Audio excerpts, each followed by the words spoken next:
اعوذ باللہ السمیع العلیم من الشیطان اللعین الرجیم بسم اللہ الرحمن الرحیم۔ ناظرین کرام، پروگرام قرآن اور اہل بیت کے ساتھ میں ہوں آپ کا میزبان ڈاکٹر امتیاز ترابی۔ عرض میں نے یہ کرنا ہے کہ قرآن اور اہل بیت پروگرامز کا ایک ایسا سلسلہ ہے جس میں ہم نے کوشش کی ہے کہ اہل بیت اطہار علیہ السلام کا صحیح تعارف ہمارے دیکھنے اور سننے والوں تک پہنچ سکے۔ اس بات میں شک نہیں ہے کہ اہل بیت اطہار علیہ السلام کے بارے میں امت مسلمہ کے مختلف مکتبہ فکر میں چند ایک کنفیوژنس ہیں۔ تو اس پروگرامز میں، جس کی کوئی تقریباً 20 نشستیں ہوں گی، اس میں کوشش کی جائے گی کہ اہل بیت اطہار علیہ السلام کا تعارف بزبان قرآن آپ تک پہنچ سکے۔ اور اس پروگرامز کی نشستوں میں ہمارے ساتھ شریک گفتگو ہوں گے جناب مولانا ہادی حسن رضوی صاحب۔ آپ ان سے بہت اچھی طرح سے واقف ہیں، پورے یورپ میں جانے اور پہچانے جاتے ہیں، ہدایت ٹی وی پہ اور دیگر چینلز پہ آپ ان کو دیکھتے رہتے ہیں، اور اپنے تعلیمی اکیڈیمک اعتبار سے یہ فاضل قم ہیں اور پچھلے کافی سالوں سے برطانیہ میں مقیم ہیں۔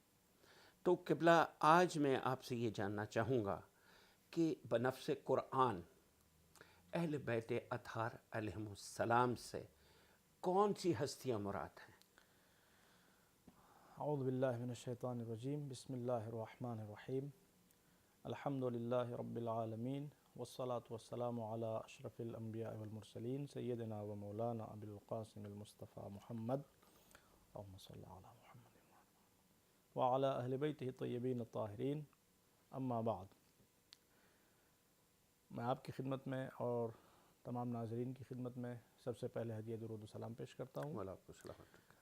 اور جیسا کہ آپ نے کہا کہ یہ پروگرام اس لحاظ سے کافی امپورٹنٹ ہے کہ یہ اہل بیت علیہ السلام اور قرآن، یہ دو وہ چیزیں ہیں کہ جن کے سلسلے میں حضور نے ارشاد فرمایا ہے کہ یہ دونوں چیزیں امت کے لیے سب سے بڑا سرمایہ ہیں۔ بے شک۔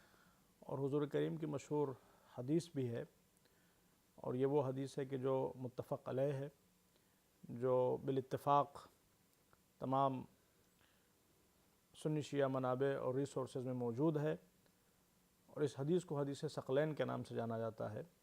اس حدیث میں حضور نے فرمایا ہے، انی تارک فیکم الثقلین کتاب اللہ وعطرتی اہل بیتی۔ اے مسلمانوں، میں تو اس دنیا سے جا رہا ہوں، لیکن میں تمہاری ہدایت کے لیے، تمہاری نجات کے لیے تمہارے درمیان دو اہم چیزیں چھوڑ کر جا رہا ہوں۔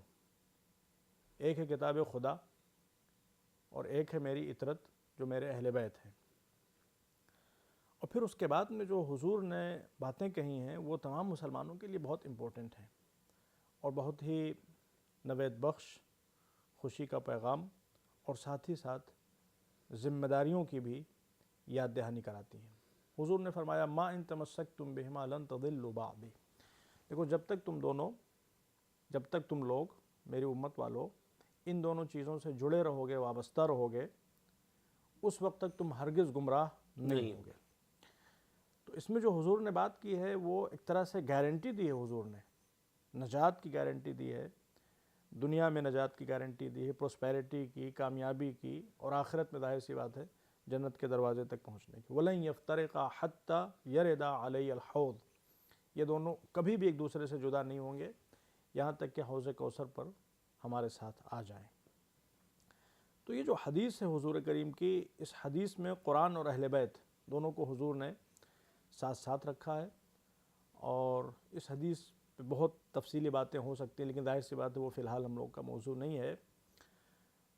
تو یہ جو پروگرام ہے یہ اہل بیت علیہ السلام قرآن کی روشنی میں، ظاہر سی بات ہے اگر ہم اہل بیت کا تذکرہ قرآن کی روشنی میں کر رہے ہیں یا قرآن کا تذکرہ اہل بیت کے ذریعے سے کر رہے ہیں، تو گویا کہ ایک طرح سے حدیث ثقلین پہ ہم عمل کر رہے ہیں۔ تو اس لحاظ سے یہ امید یہ ہے کہ کافی انشاءاللہ مفید پروگرام ہوگا، انفارمیٹیو ہوگا، اور اس کے ذریعے سے تمام سننے والوں کو، تمام دیکھنے والوں کو بے حد فائدہ پہنچے گا۔ میں ہمیں پوری امید ہے۔ ایک چیز ایڈ کرنی چاہوں گا کہ ہمارے اس پروگرام کا مقصد جو ہے اور اس کے جو مخاطب ہیں وہ صرف اور صرف ملت تشیع نہیں ہے. بالکل صحیح فرما رہے ہیں آپ. اس لیے کہ اہل بیت علیہ السلام کو اللہ نے جس طرح سے اللہ نے اپنی کتاب کے بارے میں فرمایا کہ ہم نے یہ قرآن صرف مسلمانوں کے لیے نہیں بھیجا ہے، بیان للناس، یہ قرآن پوری کائنات کے لیے.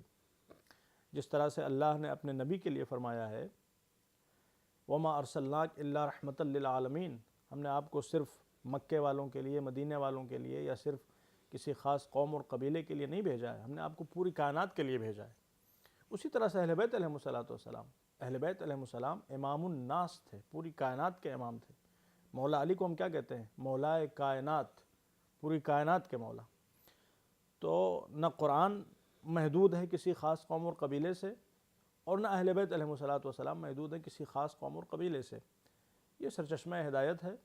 جو بھی تشنہ ہدایت ہو، جو بھی نجات چاہتا ہو، دنیا کی نجات، آخرت کی نجات، اس کے لیے دروازہ نجات کھلا ہوا ہے. وہ آ کے اس دروازہ نجات سے ہدایت فیضیاب اور ہو نجات سکتا. حاصل کر کے دنیا اور آخرت میں سرخرو ہو سکتا ہے. اور یہ جو آپ نے کوشچن کیا کہ اہل بیت علیہ السلام یہ ہیں کون لوگ، تو دیکھیں قرآن کریم اور اہل بیت یہ ہمیشہ ساتھ ساتھ ہیں. اہل بیت کا فرض تھا کہ وہ قرآن کو بچائیں، قرآن کو پروٹیکٹ کریں اور قرآن کو دنیا کے سامنے پہچنوائیں. اور اسی طرح سے قرآن کریم کا بھی یہ حق بنتا تھا کہ وہ اہل بیت علیہ السلام کو پہچنوائے. تو قرآن کریم نے اہل بیت کا تذکرہ کیا ہے، اور اگر آپ غور فرمائیں تو قرآن کریم میں جگہ جگہ تذکرہ اہل بیت ہے، اور قرآن قصیدہ خوان اہل بیت ہے.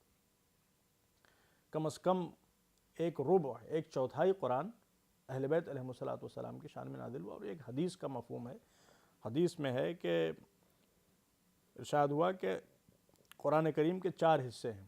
ایک حصہ ہمارے فضائل کے سلسلے میں نازل ہوا، اور ایک حصہ وہ لوگ جو بدقسمتی سے ہمارے مخالف ہیں، ہمارے دشمن ہیں، جہالت کی بنیاد پر یا جس وجہ سے بھی، ان کے سلسلے میں نازل ہوا. ایک حصہ حلال و حرام، احکام اور قوانین کے سلسلے میں نازل ہوا، اور ایک حصہ عبرتیں اور داستانیں اور انبیاء و مرسلین کے واقعات کے سلسلے میں نازل ہوا ہے. اور اس کے علاوہ خود ہمارے سنی بھائیوں نے باقاعدہ طور پر اس سلسلے میں کتابیں لکھی ہیں. مشہور کتاب شواہد التنزیل، اس کے مطابق کم سے کم 400 آیتیں قرآن کریم میں ایسی ہیں جو مولا علی اور اہل بیت علیہ السلام کی شان میں نازل ہوئی ہیں.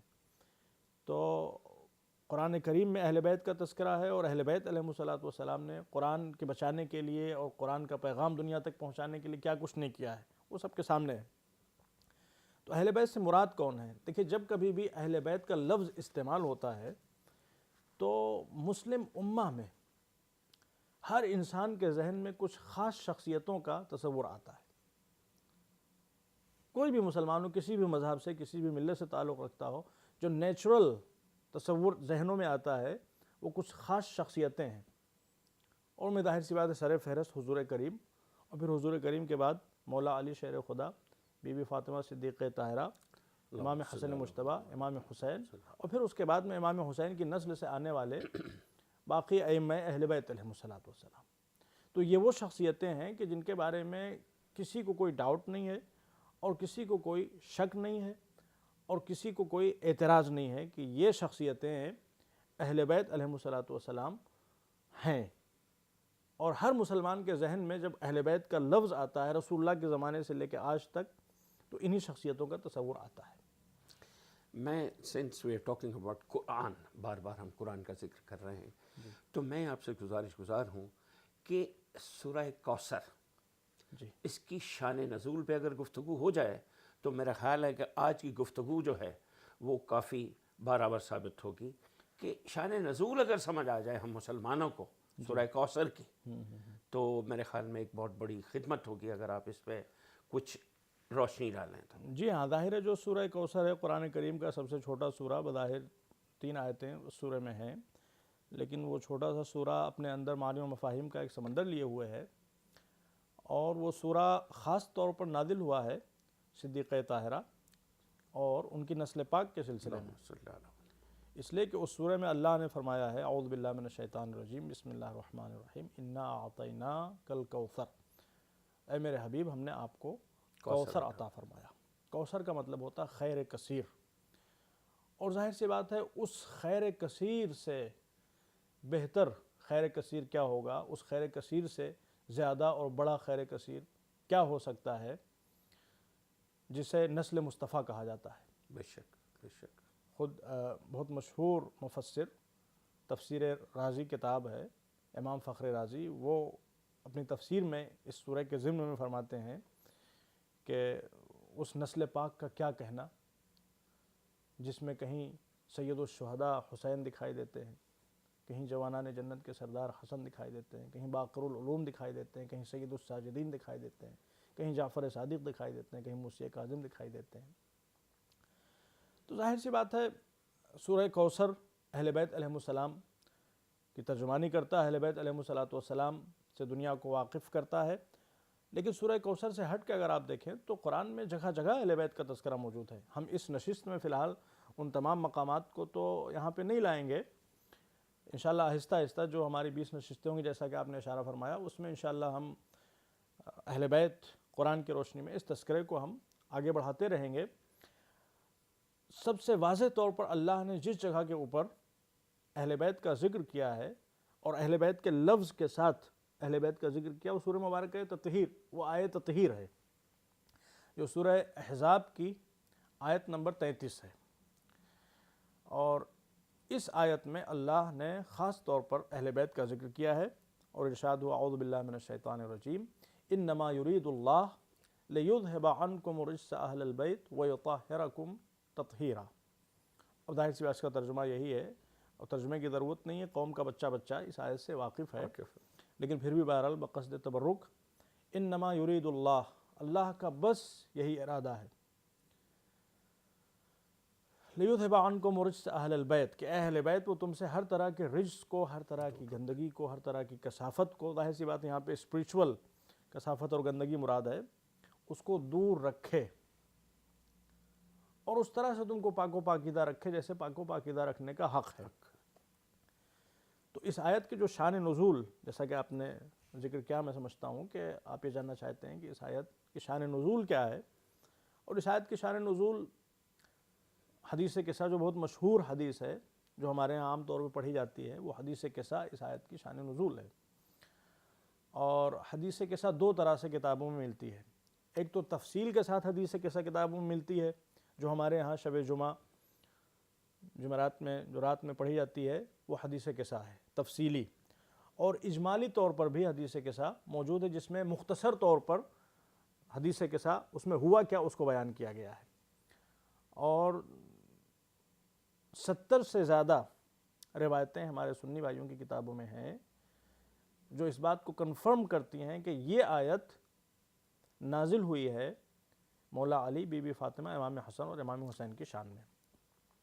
اور جب اس آیت کے شان نزول کو آپ دیکھیں گے تو سیدھی سیدھی بات ہے، تمام کتابوں میں چیز دکھائی دیتی ہے کہ حضرت ام سلمہ کے گھر میں حضور کریم تشریف فرما تھے، امام حسن، امام حسین، بی بی فاطمہ، میں مختصر طور پر بیان کر رہا ہوں، اور بی بی فاطمہ، یہ تمام لوگ آئے اور ایک چادر کے نیچے حضور نے سب کو جمع کیا، اور اس کے بعد میں حضور نے فرمایا اللہم ہؤلاء اہلی، خدایا ہر نبی کے کچھ اہل ہوتے ہیں، یہ میرے اہل بیت ہیں۔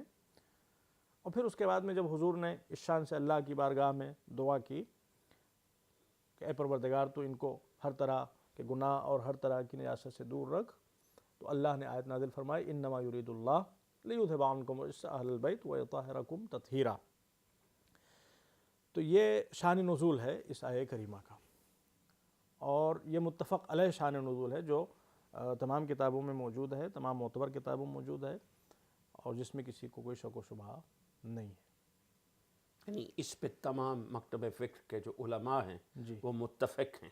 جی، اس آیہ مبارکہ کے شان نزول پہ یقیناً تمام علماء متفق ہیں، لیکن جو یہاں پہ ذرا سا کنفیوژن پیدا ہوتا ہے، بلکہ پیدا ہوتا نہیں، پیدا کرنے کی کوشش کی جاتی ہے، یہ لفظ زیادہ مناسب ہوگا، وہ اس آیت کا کانٹیکسٹ ہے، اس آیت کا سیاق و سباق ہے۔ اصل میں یہ آیت جس جگہ کے اوپر فی الحال ہے،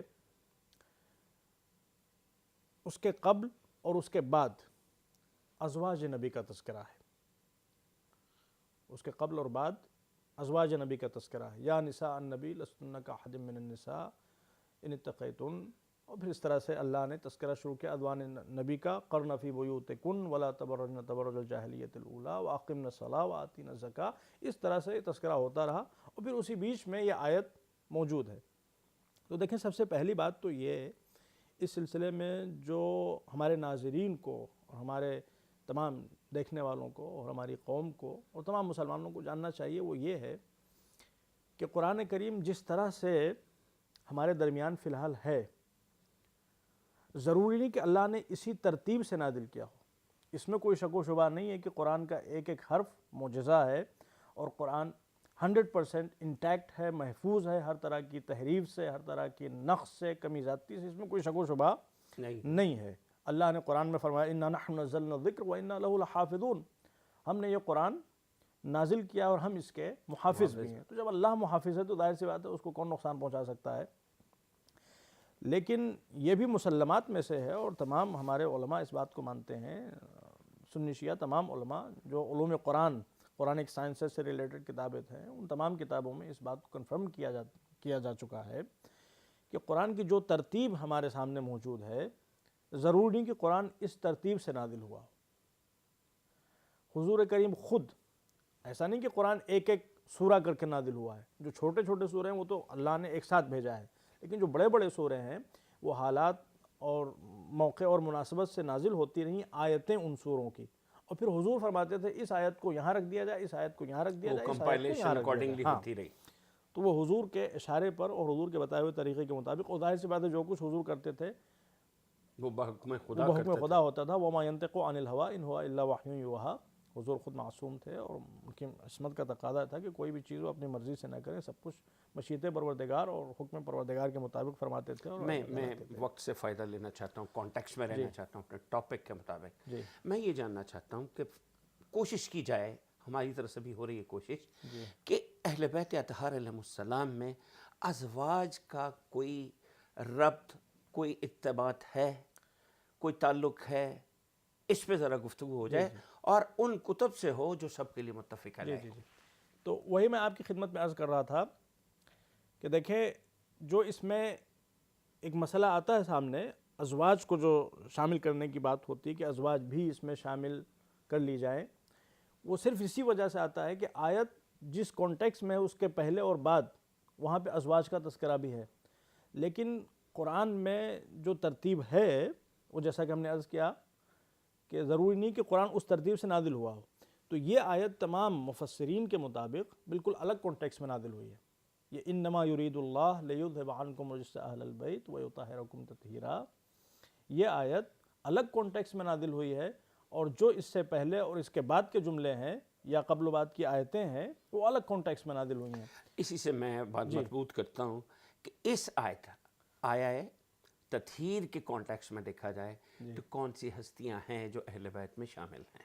جی ہاں، وہ ہم نے آپ کی خدمت میں اس سے پہلے عرض کیا کہ حضور کریم تشریف فرما تھے حضرت ام المومنین ام سلمہ رضی اللہ تعالی عنہ کے گھر، پھر اس کے بعد میں امام حسن اور امام حسین، اور پھر اس کے بعد میں مولا علی اور بی بی فاطمہ، ان کو حضور نے ایک چادر کے اندر جمع کیا۔ یہ اس کی شان نزول ہے۔ صحیح۔ تو اس شان نزول میں کہیں سے بھی قبل و بعد کے جو جملے ہیں یا آیتیں ان کا کہیں پہ کوئی تذکرہ نہیں ہے، اور اس کی جو بالکل عمدہ سبسٹینشل محکم دلیل ہے وہ یہ ہے کہ جب آپ قبل و بعد کے جملوں کو پڑھیں گے تو ہر جگہ کے اوپر مؤنث کی ضمیریں ہیں۔ دیکھیں عربی زبان جو ہے اس میں مذکر کے لیے الگ پروناؤنس ہوتے ہیں، ضمیریں ہوتی ہیں، اور مؤنث کے لیے الگ۔ تو جب آپ دوسری آیتوں کو پڑھیں گے، دوسرے جملوں کو پڑھیں گے تو اس میں اللہ کیا فرماتا ہے؟ قرنا فی بیوتکن ولا تبرجنا تبرج الجاہلیۃ الاولی، 28 ضمیریں ہیں، 28 پروناؤنسز مؤنث کے لیے ہیں، اور پھر اس کے بعد میں اچانک مذکر کا تذکرہ، انما یرید اللہ لیذھب عنکم الرجس۔ اگر مؤنث کے لیے ہوتا تو اس میں کیا ہوتا؟ عنکن، انما یرید اللہ لیذھب عنکن، تانیث کے لیے ہوتا، مؤنث کے لیے قرنا، اور پھر اس کے بعد میں تبرجنا۔ اس کانٹیکس میں اگر آپ دیکھیں اس پیٹرن میں تو نہیں ہے یہ۔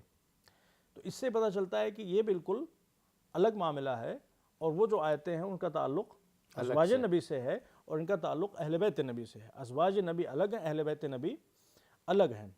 تو 28 پروناؤنسز جو ہیں وہ 28 ضمیریں وہ ازواج نبی کے لیے ہیں، مؤنث کے لیے ہیں، اور پھر اس کے بعد میں یہ مذکر. تو مذکر ظاہر سی بات ہے اس میں اب یہاں پہ ایک اعتراض یہ ہوتا ہے، ایک سوال یہ ہوتا ہے کہ اگر آپ یہ کہتے ہیں کہ مذکر کے لیے ہے تو پھر اس میں بی بی فاطمہ کیسے شامل ہیں؟ ہاں یہ بنتا ہے سوال. ہاں یہ سوال بنتا ہے کہ اس میں بی بی فاطمہ کیسے شامل ہے. دیکھیں عربی زبان کا جو طریقہ ہے وہ یہ ہے کہ اکثریت کو نظر میں رکھ کے پروناؤنس کو چوز کیا جاتا ہے. تو چونکہ جو پنجتن پاک ہیں محمد مصطفیٰ صلی اللہ علیہ وآلہ وسلم، مولا علی، امام حسن، امام حسین اور بی بی فاطمہ، ان میں اکثریت مرد ہیں صحیح. مذکر. جناب سیدہ کے علاوہ جناب سب سیدہ کے علاوہ سب اس میں مذکر مرد ہیں، مذکر ہیں. تو طریقہ عربی زبان کا یہ جس کو تغلیب کہا جاتا ہے، جو زیادہ ہوتے ہیں، جو میجورٹی میں ہوتے ہیں، ان کے اعتبار سے پروناؤنس یوز ہوتی ہے. تو اس میں اللہ نے اس عنوان سے کم کا ورڈ یوز کیا ہے، کم کا پروناؤنس یوز کیا ہے کنہ کے بجائے، لیکن اس میں جناب فاطمۃ الزہرا بھی شامل ہیں. تو یہ بہرحال قرآن کریم کے اعتبار سے. پھر اس کے بعد میں اگر آپ دیکھیں ایک باریک بات یہاں پہ یہ بھی ہے کہ جو آیت میں لفظ وہ کیا ہے، اہل البیت، اہل البیت. اور اس سے پہلے جب اللہ نے ازواج کا تذکرہ کیا ہے تو جہاں کہیں بھی ازواج کا تذکرہ ہے اور ان کے گھر کا تذکرہ کیا اللہ نے، وہاں پہ بیت کا لفظ نہیں استعمال کیا ہے. بیت ہے سنگولر، مفرد، اور بیت کی جمع کیا ہے، بیوت، پلورل. قرن فی بیوتکن، اسی آیت میں قرن فی بیوتکن، یہاں پہ کیا ہے، اہل البیت. تو یہاں پہ بیت کا لفظ استعمال ہوا، سنگولر، مفرد.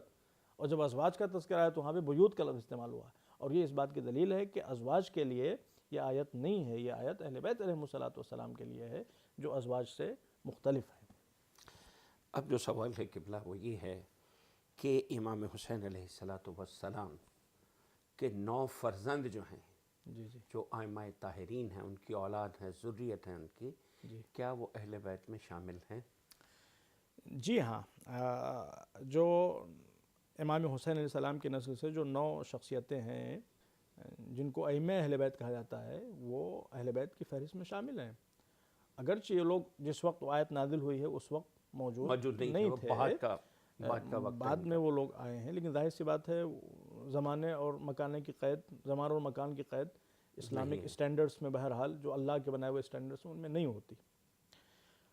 اور ان کے اہل بیت میں شامل ہونے کی جو سب سے واضح دلیل ہے وہ یہ ہے کہ میں نہیں سمجھتا کہ دنیا میں کوئی بھی مسلمان ایسا ہے، چاہے امام جعفر صادق کو، امام موسیٰ کاظم کو، امام علی رضا کو وہ اپنا امام مانتا ہو یا نہ مانتا ہو، کسی فقہ کا فالو کرنے والا ہو، کسی بھی فقہ کی پیروی کرنے والا ہو، ہر مسلمان اس بات پر متفق ہے کہ یہ لوگ ائمہ اہل بیت ہیں.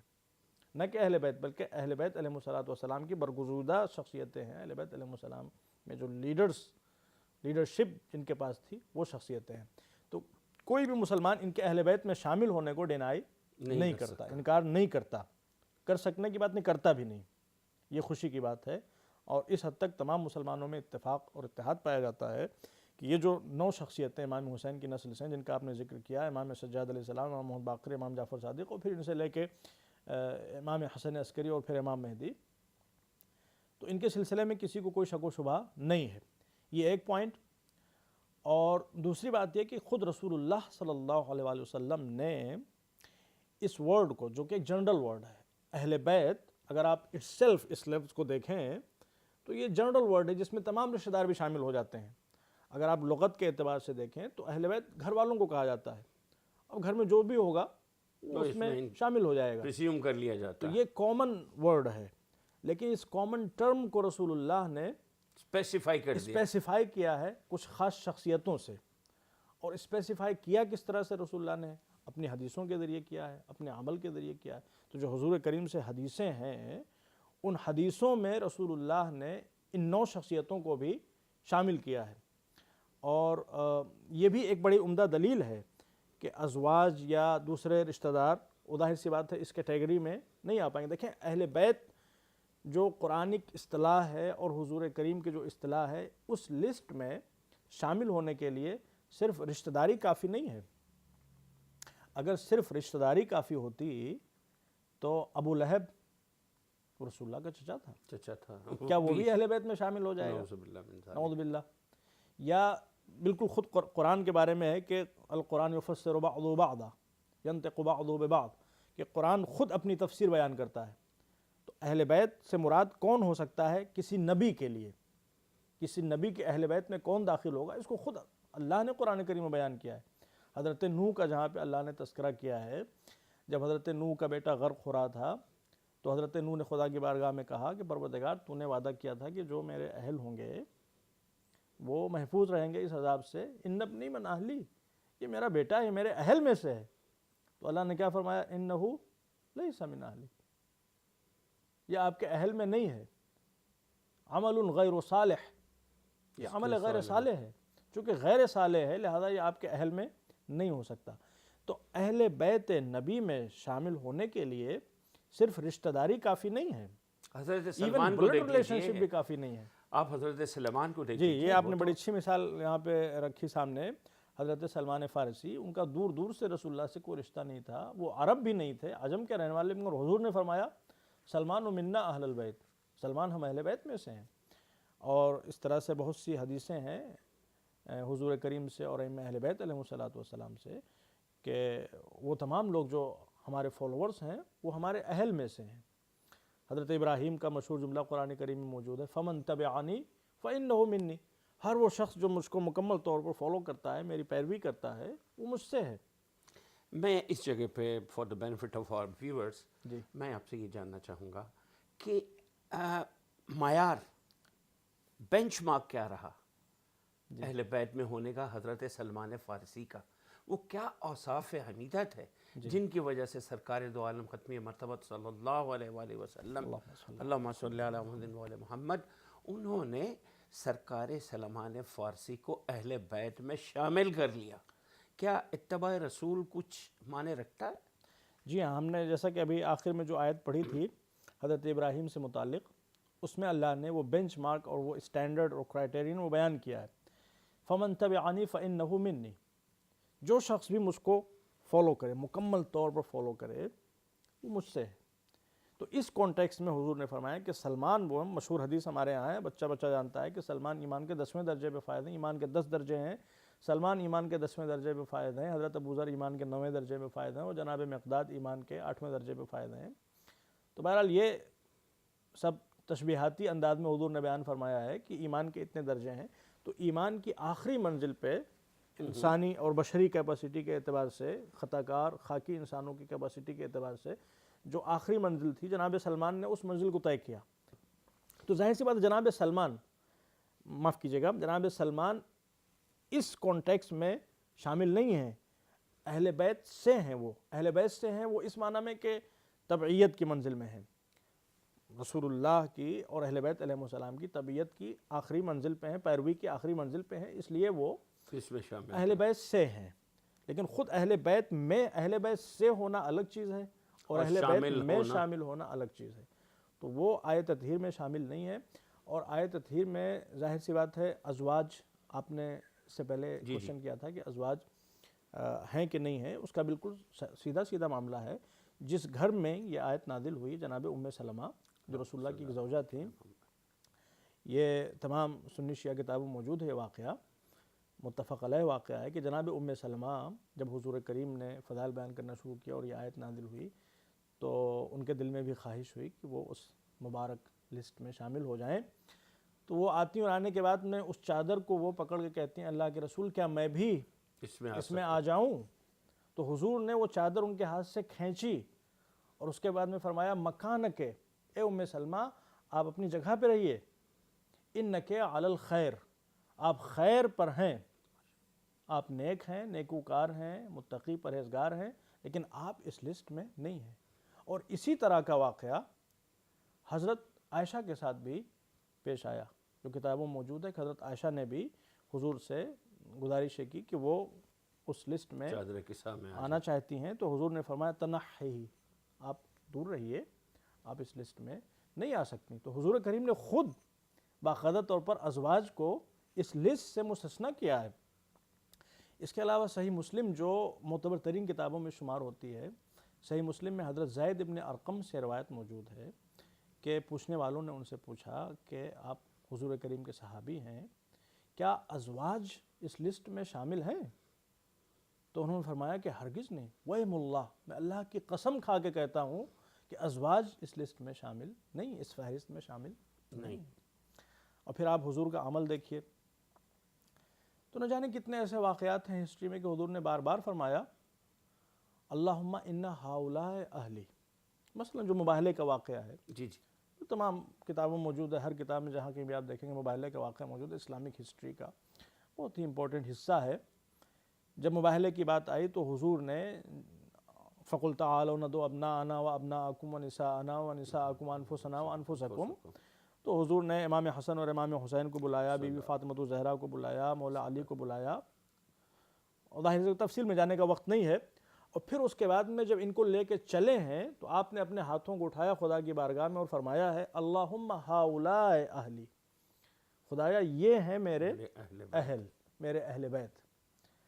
اور ایک مشہور واقعہ جو تمام کتابوں میں موجود ہے، حضرت انس بن مالک جو رسول اللہ کے خادم تھے اور صحیح بخاری میں ان سے بہت سی روایتیں نقل ہیں، وہ فرماتے ہیں کہ پورے 6 مہینے تک، اور بعض روایتوں کے مطابق 8 مہینے تک، مختلف ٹائم پیریڈ ذکر ہوا ہے، لیکن جو منیمم ہے وہ 6 مہینے، یہ 6 مہینے تک رسول اللہ جب کبھی بھی نماز صبح کے لیے نکلتے تھے سبحان اللہ، تو نماز صبح کے لیے جب اذان سن کر آپ گھر سے باہر قدم نکالتے تھے تو پہلے جناب فاطمہ الزہرا کے دروازے پہ آتے تھے اور آ کے ان کو سلام کرتے تھے، اور کس طرح سے السلام علیکم یا اہل البیت، اے اہل البیت آپ پر ہمارا سلام۔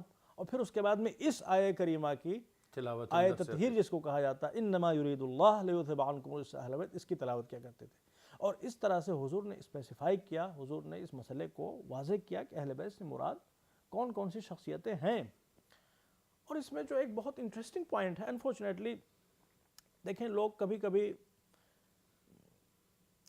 اس راستے پہ چل پڑتے ہیں جو بالکل ہی غیر معقول ہوتا ہے، اور جس کو نہ عقل قبول کرتی ہے نہ انسان کی فطرت قبول کرتی ہے۔ آج تک کسی بھی اسلامک ہسٹری میں کوئی جھوٹی روایت بھی نظر نہیں آئی کسی بھی انسان کو جس میں کسی بھی رسول اللہ کی زوجہ نے یہ کلیم کیا ہو کہ وہ اہل بیت میں سے ہے۔ تو جن کے سلسلے میں جھگڑا ہو رہا ہے خود انہوں نے کبھی نہیں کہا کہ وہ اہل بیت میں سے ہیں، تو اس موضوع پہ جھگڑا کرنے کی ضرورت کیا رہ جاتی ہے؟ I'll back to اس چیز پہ آتا ہوں جس سے کہ ہمارے بینیفٹ ہو ویورز کو، وہ یہ ہے کہ آپ نے ابھی ذکر کیا تھا حدیث ثقلین کا، جی کہ میں تمہارے درمیان میں 2 گراں قدر چیزیں چھوڑے جا رہا ہوں، جی جی ایک خدا کی کتاب اور دوسرے میری اطرت، میری اطرت۔ اور پھر حضور نے فرمایا وہ اہل بیتی، اطرتی اہل بیتی، یہاں پر بھی حضور نے اہل بیت کی کو اسپیسیفائی کر دیا۔ جی جی اب عرض یہ کرنا ہے جب سرکار ختمی مرتبت صلی اللہ علیہ وآلہ وسلم اتنی وضاحت کے ساتھ بیان کر گئے کہ دیکھنا دونوں کے ساتھ متمسک رہنا، اور اگر تم دونوں کے ساتھ متمسک رہے تو تم گمراہ نہیں ہوگے حتیٰ کہ تم میرے پاس حوض کوثر پہ پہنچ جاؤ گے۔ لیکن آج جو امت میں تفریق ہے اس کی وجہ آپ کی نظر میں کیا ہے؟ کیا کہیں دکھائی دیتا ہے کہ ہم سرکار ختمی مرتبت کی حدیث ثقلین پہ عمل کر رہے ہیں؟ بالکل وہی بات سامنے آئی ہے جو حضور نے فرمایا تھا۔ حضور کریم نے جو یہ حدیث ثقلین آپ نے پڑھی، اس کے آخر میں جو ہمارے سنی بھائیوں کیا موجود ہے ان کی کتابوں میں، اس میں حضور نے یہ بھی فرمایا تھا کہ یہ جو میرے اہل بیت ہیں لا تقدموہم فتہلکوا، خبردار ان کے آگے نہ بڑھنا ورنہ ہلاک ہو جاؤ گے، اور ان کے پیچھے بھی نہ رہنا، پیچھے بھی نہ رہ جانا ورنہ ہلاک ہو جاؤ گے۔ ولا تعلموہم، ان کو کچھ سکھانے کی کوشش بھی نہ کرنا، فإنہم اعلم بکم اعلم منکم، کہ تم سب میں سب سے زیادہ جاننے والے ہیں۔ تو ظاہر سی بات ہے اہل بیت علیہم السلام جن کو اتحاد کا مرکز قرار دیا گیا تھا، یہ جو قرآن میں آیت موجود ہے، انشاءاللہ جب ہم اس آیت پہ پہنچیں گے تو تفصیل سے اس کو ڈسکس کریں گے، جو آیہ اتحاد ہے جس میں اللہ نے کہا ہے وَاعْتَصِمُوا بِحَبْلِ اللَّهِ جَمِيعًا وَلَا تَفَرَّقُوا، اس حبل اللہ سے مراد کیا ہے؟ اللہ کی رسی کو مضبوطی کے ساتھ پکڑ لو۔ تو اللہ کی رسی سے مراد کیا ہے؟ کون ہے اللہ کی رسی؟ اللہ کی رسی کون ہے؟ جس کو پکڑے رہو تو کبھی بھی تم تفریقے کا شکار نہیں ہوگے۔ اگر کوئی یہ کہتا ہے کہ تفریقے سے قرآن کریم بچا سکتا ہے تو کون مسلمان ایسا ہے جو قرآن کریم کو نہیں مانتا؟ جتنے بھی فرقے ہیں امت مسلمہ میں، جب سے رسول اللہ صلی اللہ علیہ وسلم اس دنیا سے تشریف لے گئے ہیں اور آج تک جتنے فرقے وجود میں آئے ہیں، کیا کوئی فرقہ ایسا ہے، کسی فرقے کا کوئی جاہل سے جاہل انسان بھی ایسا ہے جو کہے کہ ہم قرآن کو نہیں مانتے؟ ہر فرقہ قرآن کو مانتا ہے، ہر فرقہ، بلکہ جتنے اختلافات ہوتے ہیں وہ حقیقت میں قرآن کو بنیاد بنا کر ہوتے ہیں۔ جتنے نئے نئے فرقے سامنے آتے ہیں، ہر فرقہ یہی کہتا ہے کہ ہم سچ ہیں، باقی سب جھوٹے ہیں، اور وہ اپنی سچائی کو پروو کرتا ہے قرآن کی آیتوں کے ذریعے سے۔ تو قرآن مرکز اتحاد ہے، لیکن قرآن مرکز اتحاد اس وقت ہے جب قرآن کو ان کے ذریعے سمجھا جائے جن کے ذریعے سمجھنے کا اللہ نے حکم دیا ہے اور حضور کریم نے حکم دیا، انی تارک فیکم ثقلین کتاب اللہ وعطرتی اہل بیتی۔ اگر قرآن کو صرف قرآن کے ذریعے سمجھنے کی کوشش کی جائے گی، قرآن ہمارے لیے کافی ہے، لیکن ہم قرآن کو سمجھنے کے لیے کافی نہیں ہیں۔ قبلہ میں اس اہل بیت علیہ السلام مرکز اتحاد ہے۔ ماشاءاللہ، میں اس موقع پہ بس آخری چند منٹ ہیں تو میں چاہتا ہوں کہ ویورز کو کچھ تھوڑا سا، آپ ایکیڈیمکلی کافی اوپر لے کے آ رہے ہیں الحمدللہ، میں ذرا یہ جاننا چاہتا ہوں کہ لوگوں کو بتایا جائے کہ قرآن جو ہے ایک تو کتاب اللہ ہے، جی جی یہ قرآن صامت ہے، جی اور قرآن ناطق کون ہے؟ ان پہ ذرا گفتگو ہو جائے تھوڑی سی۔ جی ہاں، قرآن کو جو کتاب خدا ہے اس کو قرآن صامت اس سینس میں کہا جاتا ہے کہ یہ ظاہر سی بات ہے، یہ ایک ٹیکسٹ ہے، دنیا کا سب سے ریلائبل، سب سے مقدس، اس میں کوئی شک و شبہ نہیں، لیکن ظاہر سی بات ہے قرآن لوگوں سے کمیونیکیٹ نہیں کر سکتا، اور قرآن کو جس طرح سے لوگ چاہتے ہیں ڈسٹورٹ کر لیتے ہیں، جس کانٹیکس میں چاہتے ہیں وہ اس کو یوز کر لیتے ہیں۔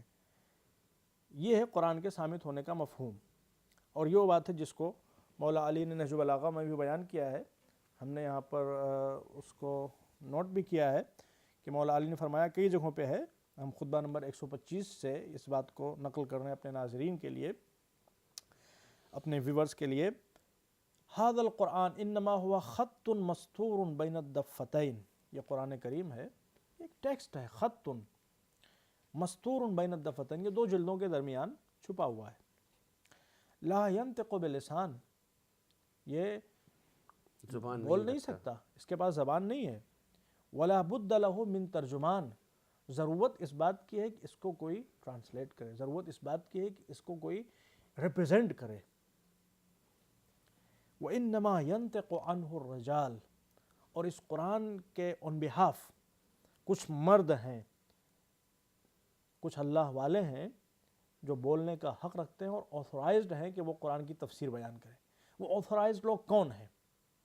علی مع القرآن والقرآن مع علی، حضور کی مشہور حدیث ہے، یہ حدیث بھی مستدرک میں موجود ہے جو ہمارے سنی بھائیوں کی بہت معتبر کتاب ہے، حضرت حاکم نیشاپوری اس کے لکھنے والے ہیں، بہت بڑے امام مانے جاتے ہیں حضرت حاکم نیشاپوری، ان کی کتاب ہے مستدرک، اور اس کی والیوم نمبر 3 میں یہ حدیث موجود ہے، ھذا علی مع القرآن، کہ حضور نے فرمایا کہ یہ علی قرآن کے ساتھ ہیں، والقرآن مع علی، اور قرآن علی کے ساتھ، لا یفترقان حتی یردا علی الحوض، یہ دونوں کبھی ایک دوسرے سے الگ نہیں ہوں گے یہاں تک کہ حوض کوثر پہ ہمارے ساتھ آ جائیں۔ بالکل اسی طرح جس طرح سے حدیث ثقلین کے سلسلے میں حضور نے فرمایا کہ یہ دونوں اہل بیت اور قرآن کبھی ایک دوسرے سے جدا نہیں ہوں گے۔ تو قرآن کے ترجمان اور قرآن کے ریپریزنٹیٹیوز اور آتھورائزڈ مفسر اہل بیت علیہ السلام، اور اہل بیت علیہ السلام، ان کی حیات طیبہ پہ آپ اگر غور فرمائیں، انشاءاللہ جو ہمارے اگلے پروگرامز ہوں گے ان میں ہم تفصیل کے ساتھ اس مسئلے پہ روشنی ڈالیں گے۔ فی الحال صرف ہم ایک پوائنٹ عرض کرتے ہیں کہ جب کبھی بھی قرآن پہ کوئی وقت پڑا ہے تو اہل بیت نے آ کے اس کو بچایا ہے۔ ایک مشہور واقعہ میں آپ کے سامنے عرض کرتا ہوں اپنے ناظرین کے لیے اور وہ تمام لوگ جو اس پروگرامز کو دیکھ رہے ہیں۔ امام حسن عسکری علیہ السلام کا زمانہ ہے، ہمارے 11ویں امام کا زمانہ ہے۔ اس زمانے میں ایک شخص جو فلسفی تھا، اسحاق کندی جس کا نام ہے، وہ ایک عجیب و غریب قسم کی کتاب لکھنا شروع کرتا ہے، اور اس کتاب کا نام تھا متناقضات القرآن۔ اس نے اپنے اعتبار سے قرآن کو پڑھا، اور قرآن کو پڑھ کے اس نے نتیجہ نکالا کہ قرآن میں کنٹرڈکشن پایا جاتا ہے۔ قرآن میں اللہ نے چیلنج کیا ہے کہ اگر تم یہ کہتے ہو کہ اللہ کی کتاب نہیں ہے تو اس میں اختلاف دکھاؤ۔ پورے قرآن میں کہیں تم کو کنٹرڈکشن دکھائی نہیں دے گا۔ اس نے یہ کوشش کی کہ قرآن کو یہ ثابت کرے کہ یہ اللہ کا کلام نہیں ہے، اور اس کے لیے اس نے قرآن میں جو کنٹرڈکشنز پائے جاتے ہیں اس کے اعتبار سے ان کو اس نے جمع کرنا شروع کیا۔ تو اب اس نے ایک بہت سمجھ لیجئے کہ بھیانک قسم کا کام کرنا شروع کیا، جس کے ذریعے سے قرآن کی کریڈیبلٹی اور قرآن کا رسپیکٹ اور قرآن کی عظمت و جلالت وہ خطرے میں پڑ جاتی۔ لیکن تمام مسلمان بالکل خاموش تماشائی بنے ہوئے ہیں، کسی کو کوئی سروکار نہیں، اور جو بیچارے کنسرن تھے بھی اس مسئلے میں، جو فکر مند تھے بھی، ان کے اندر وہ صلاحیت نہیں تھی کہ وہ اس کو ڈیفینڈ کر سکیں۔ تو امام حسن عسکری علیہ السلام تک جب یہ بات پہنچی تو آپ نے اس کے ایک شاگرد سے فرمایا کہ تمہارا ٹیچر اس طرح کی کتاب لکھ رہا ہے اور تم اس کو روکتے نہیں، سوچتے نہیں کہ اگر یہ کتاب سامنے آ گئی، پبلش ہو گئی یہ کتاب، تو کیا ہوگا؟ مسلمان گمراہ ہو جائیں گے، بہک جائیں گے، دین مصطفیٰ کو چھوڑ دیں گے۔ اس نے کہا کہ ہم اس کے شاگرد ہیں، وہ ہمارا استاد ہے، ہمارے اندر اتنی جرات کہاں کہ ہم اس کو ٹوک سکیں، اس کو روک سکیں۔ تو امام نے فرمایا اگر اتنی جرات نہیں تو جو ہم کہیں وہ پیغام اس تک پہنچا سکتے ہو؟ اس نے کہا ہم کوشش کریں گے۔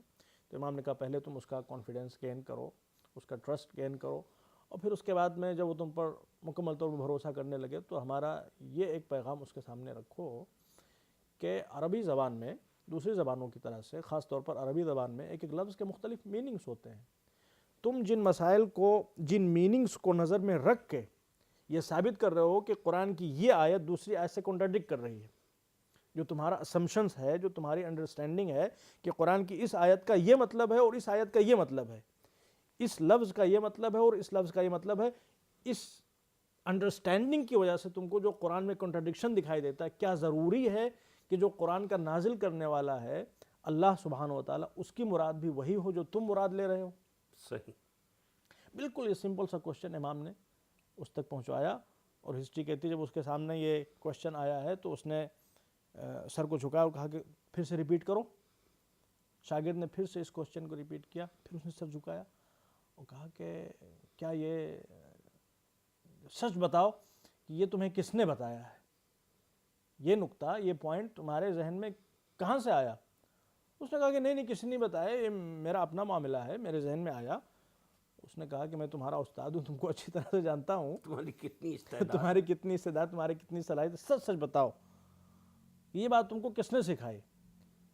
تو اس نے کہا کہ امام حسن عسکری علیہ السلام۔ جیسے ہی اس نے امام حسن عسکری کا نام سنا، کہا کہ اب تم نے حق بات کہی ہے۔